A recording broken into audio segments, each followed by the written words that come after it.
wish I had a mom. I wish I just had a mom.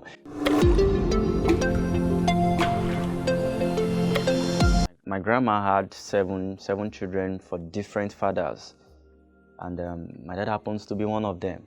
So after I left home, that was Ibadan, he came to Lagos for survival, and it was then I think I was giving birth to and all of that. So while I was giving birth to and I lost my mom, I started living with her neighbor. Anytime my dad goes out for work, he would drop me by one of our neighbors who at that point they were Deeper Life members.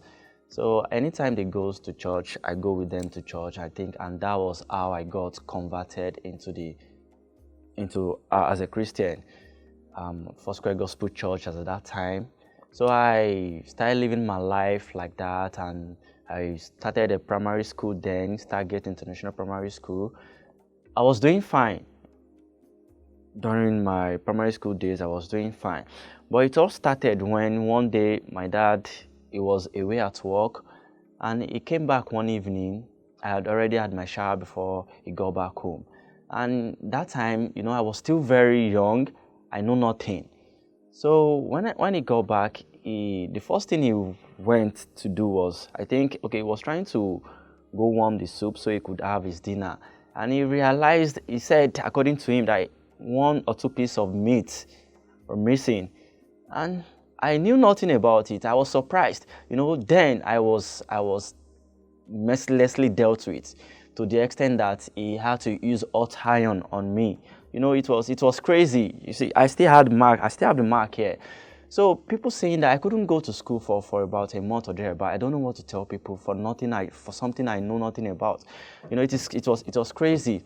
So as at that point, I kept going on, and he was looking at marrying another woman at that time. And that woman, when she saw the whole thing on my body, she arrested my dad. So when he was arrested, and they had to settle the whole thing up anyway. So after my primary school, I got scholarship to study at Ijaniki, but then financial constraints stopped me from going. So I ended up going to a public secondary school. So something happened in our apartment that time. We were living in the face apartment then in Ikorodu. So one of our neighbors who I was learning MCing from, an Igbo guy, a bachelor. So I was also staying with him. So he was putting me through this MCing whatever, and that very morning my dad had already escorted me to my JAMB location. So we came back to meet an issue of theft from my guy's room. And my stepmom was pointing at me that no, it's him. And my dad was like, how come? Even the guy was like, how come? Somebody that was not even around. So I have my three siblings with me, step siblings and myself. So I was the one playing the role of a mother while my dad goes to work. I'll ensure they are well prepared for school, and I'll still ensure I come back early enough to cater for their dinner and all of it. So I just came to my dad's elder brother, but then he accepted me wholeheartedly, and I was staying with him. Then he had no child at that point, so I got there. He had his first child, and he looked at me. He said, "Guy, that school you said you're not going there. Now what you need to do is you get a job here, and I'll enroll you for JAMB tutorials." And I did that. I was running at working as a computer operator at somewhere around Masha 2015, 2016 before I gained admission. So as soon as I got admission to Ekiti State University to study political science, all the family members were happy at the end of the day that, okay, finally, this guy can eventually go to school.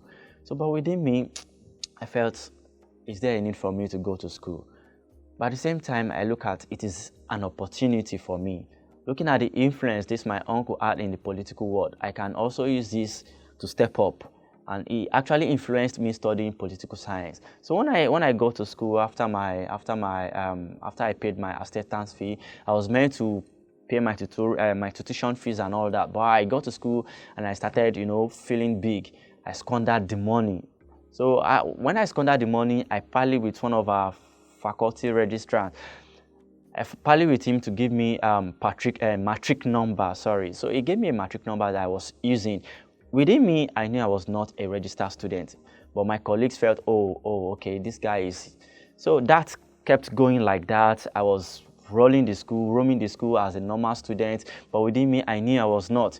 So this keeps happening, and it kept happening like that. So one time like that, I think one guy was charging his phone, and something just happened. I picked the phone up, and when I picked the phone up, I don't know what to do with the phone, to be sincere. So I was just scrolling, checking contacts, and I realized, okay, this guy actually had money in his account, and luckily for me, I went online. I searched through how I can transfer money from his account to mine and all of that. So I realized I could do that. I was happy doing that. But when I did that first time, second time, I never knew I have already been trailed. The report has already been going on about me from the department to the security unit, and they were trailing me. So unfortunately, I was apprehended by the school security. So after a couple of questioning, they released me, and they asked me to ensure I paid this debt off. So I got back home during the holidays. I came back home to meet my uncle, and it was like, that money, I'm the one that will pay it and all of that. But I could not. So he paid the money off, and that was how the whole thing went. So I resumed back to school. The whole thing died down. I resumed back to school, and I was living very okay too, doing well, still not a legit student of the school. I was the only person that knew that within me. So something happened again in my year 2. The similar thing happened in my year 2. So a particular lady who is a very close friend in the hostel, I remember one time I used her ATM to withdraw, and since she told me her PIN, I had stored that in my memory. So one day like that, I was hungry. I had nothing on me. I just went into her room. I searched all over where I could get money to steal, you understand? So I could not, but I laid my hands on the ATM. I was like, oh, do I still remember this PIN? And then I went to withdraw. I think she had about 30-something thousand in the account. Then I could not remember. So I withdrew it. I withdrew the money, and I threw the card away. And when I withdrew the money, I went to the market, bought stuff for myself, bought wares, bought food. I lavished the money. I spent it on myself. And a couple of days later, they started trailing me again from the school. The school police came, and they apprehended me again. So this time they are like, you this guy again? So that was when they now out to check through my identity in school, and they realized, oh, so this guy is not even a registered student here. So what have you been doing in the school premises and all of that? So that was how my case went from the school premises to the state police department, where I was properly tortured and apprehended for I was in the custody for a week or two before my family member could bring me out. So after that time, I was told from the school never to return, and that was how I left the school premises. That was around March, April 2019. I would rate my parental care as to me, let me use the word abnormal. It wasn't satisfiable, looking at the fact that I had no mom. Ever since I was a child, I had no mom. My dad had to keep taking me away to relatives. If I spend one week here, I will go to the other place to spend a week. I think the whole thing affected me. And my dad, who without a woman also, the whole thing, it was not an experience I could recall. But to me, I believe it's something that affected me negatively, because while growing up, I wish I had a mom. I wish I just had a mom, because everybody else feels, okay, this guy, such a brilliant guy and all of that. I thought I would also grow up to become, something I have already imagined myself to be. But still, thank God I'm here and I'm good.